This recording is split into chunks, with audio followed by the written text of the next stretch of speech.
You know, the trouble with royal life is the fact that it always keeps evolving, keeps moving on.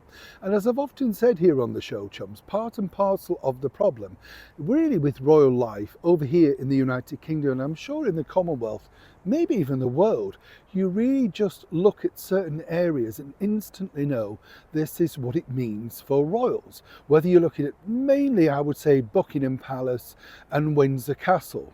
When you look at Kensington Palace, you know about the history, but it doesn't really resonate, does it, as much, say, as when you see everybody gathering outside Buckingham Palace for happy events like the Platinum Jubilee, or very sad events, of course, following the death of our great and wonderful monarch, Queen Elizabeth II.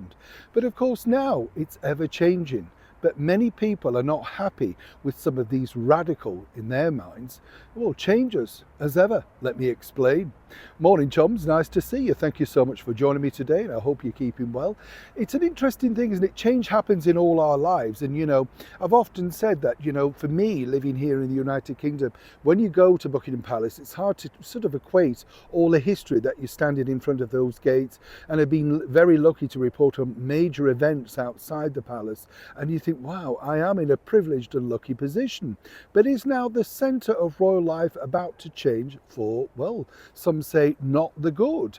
This is because for the first time, the royal MEWS will be moving out of Buckingham Palace and transporting itself over to Windsor. I haven't had a wave. Nice to see you. Sorry, thank you so much. I can hear you, you know.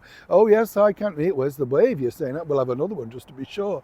But on a serious note, yes, it's moving out of Buckingham Palace and mainly going over to Windsor Castle. Now, this is interesting because the first person who's going to be in charge of the Royal MEWS, a female, Erica Bridges, who's a mere 52, and was interviewed for the position by His Majesty the King and the Queen Consort, Queen Camilla. Well, she was very successful and starts that particular role in spring of next year. So why is this a problem? Well, as you can understand, many people around, you know, who like traditions and stuff are saying, well, why is it going away? Why is it not going to be in the London centre?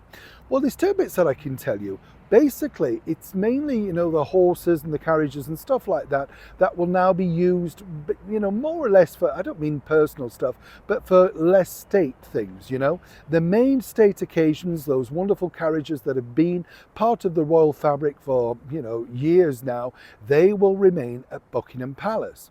But you see, the anti-monarchy crowd are jumping on this particular bandwagon. And as ever, I'd like to know what you think, because if the royals, as we now know, with the likes of His Royal Highness the Prince of Wales and Catherine the Princess of Wales, are making Windsor their main centre, which seems to be the case, well then why are we paying so much money to have Buckingham Palace refurbished? And as you can imagine, a sort of building that size, 700 plus rooms, all going to be, well, put together at the taxpayer's expense, with certain fundings coming from the openings and all of the things that they do to generate income. Now, again, a lot of people are pushing this hard because, as we know, both the Prince and Princess of Wales have said they don't see themselves living in Buckingham Palace. His Majesty the King, at his age, I don't know about you, I understand that, you know, in your 70s, do you want to move there? Is it vital? Maybe not, all of that sort of stuff. And, you know, he's got Clarence House, got Highgrove, got Windsor, Birkdale Hall. You know, some people might say way too many properties, but there you go. So how does this peter out for the rest of the people? Well, not very well, because as I say, the Royal MEWS will still remain open for use for, you know, big significant royal events, and will remain open as a visitor attraction.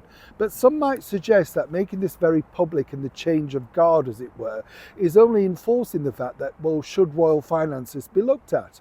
The reason, according to the royal household, is that this will cut down on carbon footprint, travelling, all of that sort of stuff. But as we've seen on a number of occasions, really, is that truly the case? Is it the fact that the royals don't want to ever return back to Buckingham Palace? And should it be repositioned into something more useful, perhaps with an element for the public? As we know, and I've told you before, His Majesty the King has had his eye on the idea of turning this into something of a part museum, part working palace. But will that be enough to suffice the angry mob that are literally baying, saying, really, it's about time it was either given back to the general public for another use, or in fact the royals should move in after such an extensive and very expensive refurbishment?